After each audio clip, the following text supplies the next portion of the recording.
Bonjour les amis. Non, je suis pas mort. J'ai eu un syndrome grippal fin janvier. Et puis, bon, le virus s'est pas présenté. Il m'a pas dit s'il s'appelait Micron, Delta ou Tartampion. Toujours est-il que j'ai une baisse de saturation d'oxygène importante, puisque je suis dégringolé à 85. Et puis, bon, grâce à l'oxygène, l'azithromycine, l'hydroxychloroquine, et le zinc, je m'en suis tiré tranquillement, et surtout avec un peu de vitamine D aussi, puisqu'elle était tombée dans les chaussettes. Voilà, donc tout va bien pour moi, et j'ai été censuré aussi sur YouTube, notamment la censure d'une carotte qui s'appelle le lomatium. Alors, je vous invite à savoir ce que c'est que le lomatium. C'est une carotte qui a été utilisée par les Indiens d'Amérique. Voilà, donc, alors qu'est-ce qui se passe d'intéressant en ce moment?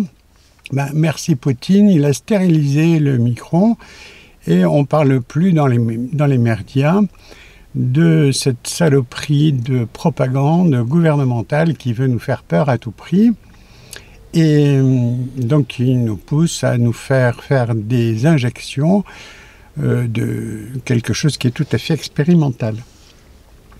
Alors, il y a beaucoup de décès parmi les gens qui ont subi les piqûres quasi obligatoires maintenant. Et puis, juste à Sanary, il y a une femme de 46 ans. Elle se couche chez ses parents parce que sa fille de 10 ans était chez des amis. Puis elle ne s'est pas réveillée et elle avait la moitié du visage qui était complètement bleu et tout un bras bleu. Voilà, elle ne s'est pas réveillée, elle était décédée dans la nuit. Voilà, un mois juste après la 3e picouse. Voilà. Alors j'attends toujours que le professeur Raoult, directeur de l'IHU, nous donne la composition de ces fameuses picouses.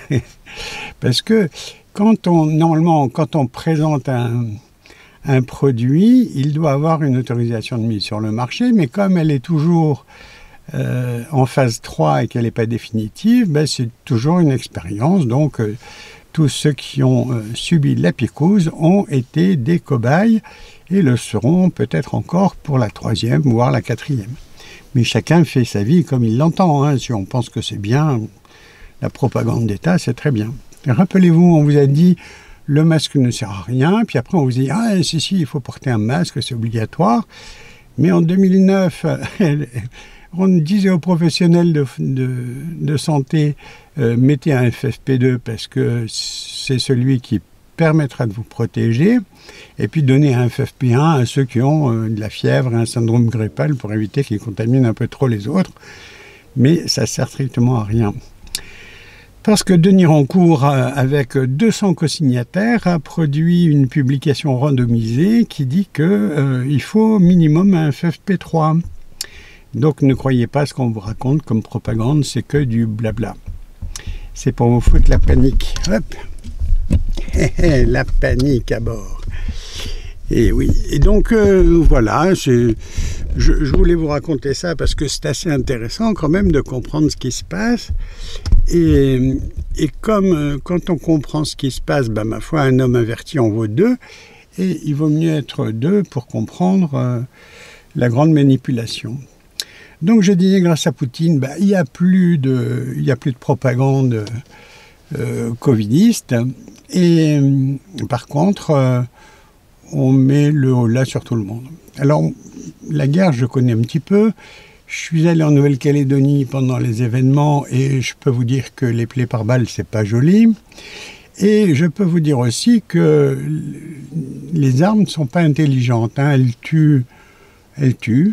Un obus, il tue aveuglément. Et j'ai une petite pensée au général Janvier, s'il m'entend. S'il n'a pas trépassé, il y a Mitterrand aussi, qui lui, il croyait aux forces de l'esprit, et je pense qu'il est dans l'au-delà en train de bien rôtir. Et je ne parle pas du Rimbaud Warrior, je parle de la politique qui a été faite par l'armée française dans le cadre de l'ONU en ex-Yougoslavie. Sur Thinkerview, je vous recommande d'écouter un colonel, ce qu'il racontait. C'était très intéressant. Quand il devait éliminer les armes lourdes serbes qui tiraient sur les autobus, je veux dire, personne ne s'en souciait. Alors, si on parlait un petit peu du Yémen, ça fait 8 ans qu'ils sont en train de se faire massacrer au Yémen, ils crèvent de faim et tout. Puis là, on n'a d'œil que pour l'Ukraine. C'est incroyable, ça. Hein, vous ne trouvez pas que c'est bizarre? Quand j'avais 10 ans, j'ai été tellement stupéfait de voir à la une de Paris Match les enfants biafrais que je me suis dit, c'est pas possible ça, il faut faire quelque chose. Les adultes sont complètement tarés, complètement débiles de laisser faire des choses pareilles. Et donc, à l'âge de 10 ans, je collais les photos de Paris Match montrant les enfants maigres comme des clous avec un ventre énorme. Et je quémandais rue Nationale à Lille. J'avais affiché ça sur la vitrine des Galeries Lafayette en demandant l'autorisation et j'avais obtenu gain de cause. Et puis en grandissant, j'ai compris que la Société des Nations et l'ONU, tout ça, c'était que du vent. Et donc, il faudrait faire comme le conclave, c'est-à-dire on enferme les belligérants, on les enferme dans une salle et puis ils ne ressortent que quand ils ont accepté de faire la paix et de régler pacifiquement le problème. Mais non, ils préfèrent tuer la population, manipuler les gens, s'enrichir à leurs dépens, et voilà. Et à propos de l'essence qui augmente, c'est curieux quand même. Hein, nous, on ne demande absolument pas de pétrole à la Russie. On n'a qu'un peu de gaz, il paraît, en France. Et on nous disait que si le gaz augmentait, c'est parce qu'il était indexé au prix du pétrole. Donc, comme les produits pétroliers, il n'y a personne qui en manque, visiblement. Ah si, qu'est-ce qui s'est passé en Syrie? Ah oui, il y a un groupe armé qui est rentré dans la raffinerie et qui a mis à l'arrêt la production la plus importante de pétrole. Il faudrait demander qui est-ce qui a envoyé ces gens armés-là en Syrie.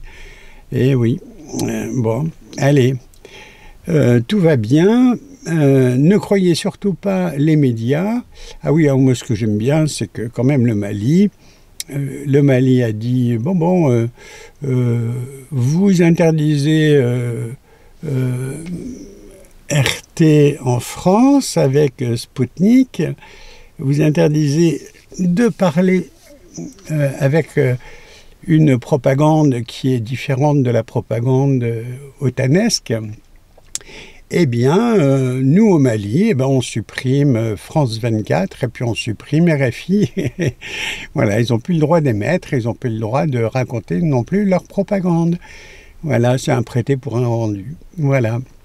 Merci les médias. Donc, alors ne croyez surtout pas ce qu'on vous sert à la télévision. La guerre, c'est une horreur. De tous les côtés, c'est une horreur. Alors ne croyez pas qu'il y en a un qui est plus méchant que l'autre. Ils sont tous pareils. Quand on décide de tuer quelqu'un ou de faire des tortures, c'est l'horreur. Voilà. Donc, alors ce qui est très marrant, c'est que les Tchétchènes, il y a des Tchétchènes pro-russes et anti-russes qui s'entretuent sur le territoire de l'Ukraine. Et puis, il y a quelques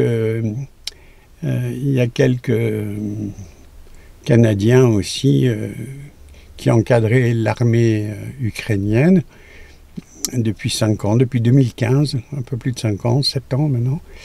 Et voilà, avec les sous des Canadiens, bien sûr. Alors, ce qui a été visé, c'était surtout les laboratoires P3, P4 au début de l'invasion russe en Ukraine. Et puis, il n'y en aurait pas qu'une douzaine, il y en aurait 23 en fait. Il y aurait 23 laboratoires P4 qui ont été cofinancés par Obama et la suite du gouvernement américain. Voilà. Il faut que vous compreniez un peu ce qui se passe. Alors peut-être qu'on aura un jour la vérité vraie, mais bon, rappelez-vous Mengele, ce qu'il a fait. On l'assume, enfin, lui, il est passé à travers les jugements. Voilà, chers amis, pensez bien à ce que je vous dis, ne croyez pas à ce qu'on vous raconte à la télé, parce que ce sont que des mensonges, et des mensonges unidirectionnels, évidemment, anti-l'un ou anti-l'autre. Voilà. En tout cas, bravo au Mali de couper le sifflet à RFI et France 24. Et oui, propagande, propagande, partout c'est de la propagande. Voilà. Ouais, pensez à aller voter, hein, parce que l'abstention, je ne pense pas que ce soit bien. Et si vous voulez remettre la même personne au pouvoir, ma foi, faites comme bon vous semble. Mais il paraît que la prostate de Brigitte était douloureuse ces temps-ci. Bon, on lui souhaite un prompt rétablissement.